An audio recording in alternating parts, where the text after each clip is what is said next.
میں ایک راز کی بات سے نا پھر ختم کرتا ہوں۔ مجھے بابا بزرگ کے دفتر میں بیٹھنے کا شرف حاصل رہا۔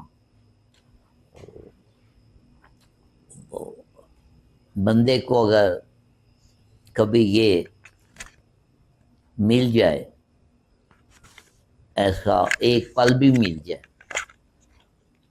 اور وہ بندہ سامنے بیٹھا ہو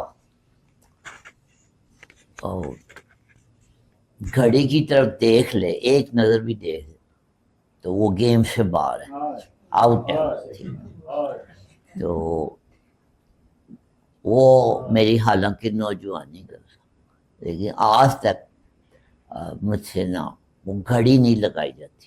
گھڑی کو لگا دے مجھے لگتا ہے کہ بیڑی ہتھ کڑیاں کسی نے ڈال دی۔ ٹھیک ہے، تو ٹائم دیکھنا ہو تو ایسے ہی پوچھ لیتا ہوں کسی سے، کوئی سڑک پہ جا رہا ہو تو اسے پوچھوں گی اب کیا ٹائم ہے، تو پتہ چل جاتا۔ ٹھیک ہے، یا گھر میں کسی سے پوچھ لیتا، لیکن گھڑی نہیں لگائی جاتی۔ گھڑی لگانا یہ ادب کی پہلی خلاف ورزی۔ ابھی بلے شاہ کے دور میں ایسا لگتا ہے کہ وہ جو پینڈولم والا کلاک تھا نا، وہ آ چکا تھا۔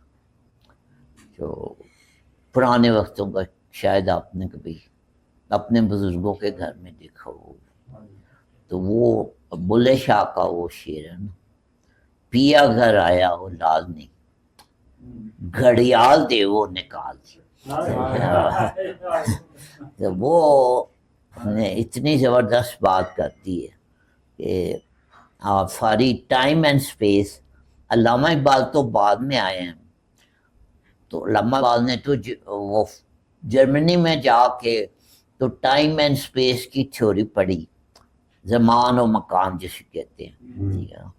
تو بلے شاہ نے تو دو مصروں میں ٹائم کو اڑا کے اور سب اسپیس کو بھی اڑا کے رکھ دیا۔ کون سا ٹائم کون سی اسپیس، ٹھیک ہے نا، وہاں پہ تو سب کچھ رک جاتا ہے۔ ٹھیک ہے۔